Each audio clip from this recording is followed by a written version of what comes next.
দেখতে দেখতে দিন কীভাবে চলে যায় আর বাচ্চারা কীভাবে বড় হয়ে যায় এখন এটা আমি হাড়ে হাড়ে উপলব্ধি করতে পারছি। আগে আম্মু বললেও তেমন বুঝতাম না, বাট এখন বুঝি নিজে মা হওয়ার পর। আমার বাবু মনে হয় যেন সেই দিন আমার কোলে এলো, বাট এখন ওর 8 মান্থ পূর্ণ হয়ে গিয়েছে মাসাল্লাহ।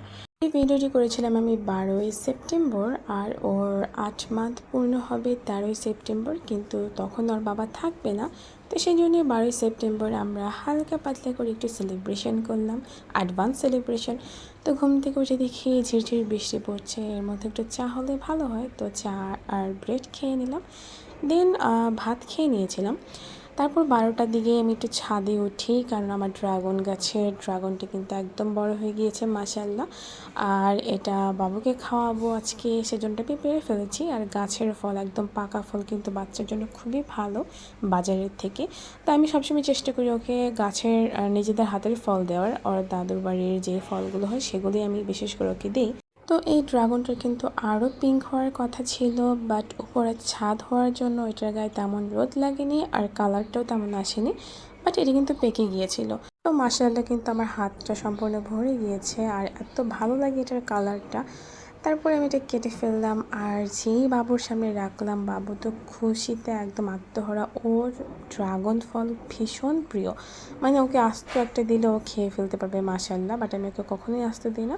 আমি আগে অল্প দিতাম, এখন হাফ করে দিই। এই হচ্ছে আমার ড্রাগন, ভিতরটা দেখতে এত কিউট লাগে মাশাআল্লাহ, মানে এটার লুকটাই যেন একটু অন্যরকম অন্যরকম ভাইব দেয়। তো যাই হোক, এটা বাবুকে খাইয়ে দেন 1টার দিকে বাবুকে গোসল করিয়ে ফেললাম, কারণ ওই দিন একটু বৃষ্টি ছিল আর বৃষ্টির মধ্যে বাবুকে গোসল করাবো না। তো 1টার দিকে যেই একটু রোদ উঠলো সাথে সাথে বাবুকে গোসল করিয়ে ফেললাম। আর গোসল করানোর সময় বাবুকে আমি সবসময় একটু বাথটাবে খেলতে দিই, ও এটা খুবই পছন্দ করে আর এতে ও এনজয় করে গোসলটা।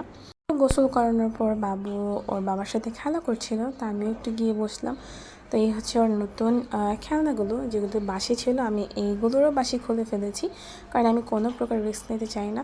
আর এই কচ্ছপটা কিন্তু আমি ওকে খেলতে দিই না, আমার আম্মু একদমই পছন্দ করে না। ছুরিটার মধ্যে ছিল তাই এটা আমি উঠিয়ে রাখি। আর এই হচ্ছে বাবুর আদার্স খেলনা, মানে পুরোটা বিছানা ওর খেলনায় ভরা থাকে। এটা কিন্তু আমার ছোটোবেলার খেলনা, এখন হচ্ছে আমার বাবুর খেলনা। এটার চোখগুলো দেখতে এত কিউট লাগে। আর এটা হচ্ছে আমার বড় বোন ওর জন্য পাঠিয়েছিল বাহির থেকে।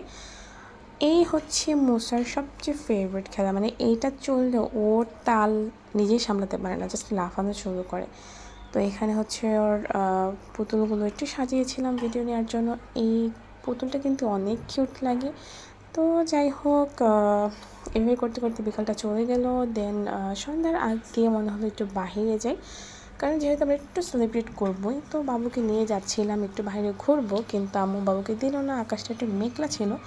আর আম্মুর কথাই কিন্তু ঠিক হলো, আমরা বাহিরে বের হতে না হতেই ঝুম করে বৃষ্টি পড়া শুরু করলো। দেন আমাদের আর ঘোরা কী হলো, আমরা রেস্টুরেন্টে বসলাম, বাট এত ভিড় ছিল যে রেস্টুরেন্টে খেতেও ইচ্ছে করছিল না, মানুষে একদম ভরপুর ছিল। তাই খাবারগুলো আমরা পার্সেল করে নিয়ে আসলাম। দেন এই যে বাসায় চলে আসলাম একটা কোল্ড কফি নিয়ে। দেন এখন বাসায় সবাই মিলে খাবো। আসলে রেস্টুরেন্টে বসে খাওয়ার চেয়ে বাসায় বসে খাওয়ার মজাই কিন্তু সবসময় আলাদা হয়। তো এখানে ছিল আমার হাজব্যান্ডের ফেভারিট বার্গার, ও এই বার্গারটা খুবই পছন্দ করে, বিশেষ করে এই দোকানে। আর এটা হচ্ছে আমার প্রিয় কোল্ড কফি, মানে এই কোল্ড কফিটা আমার অনেক ভালো লাগে। বিভিন্ন রেস্টুরেন্ট থেকেও কিন্তু এই দোকানে কোল্ড কফিটা অনেক মজার হয়। তো এখানে ছিল সাব স্যান্ডউইচ আর ছিল হটডগ। তো প্রতিটা খাবারই কিন্তু অনেক টেস্টি ছিল। সবাই মান্থ বা ইয়ার সেলিব্রেশন কিন্তু কেক দিয়ে করে বা মিষ্টি জাতীয় খাবার দিয়ে করে। আমি ভাবলাম যে এবার কেননা আমি একটু ঝাল ঝাল সেলিব্রেশন করি, তো সেই জন্য কিন্তু এই টাইপসের খাবারগুলো নিয়ে এসেছিলাম। সবাই কিন্তু খুবই পছন্দ করেছিল, কিন্তু আমার বাবাটা খেতে পারেনি, এতেই আমার একটু খারাপ লেগেছিল। তো যাই হোক, আজকের ভিডিও এই পর্যন্তই। ভালো থাকবেন সবাই, আল্লাহ হাফেজ।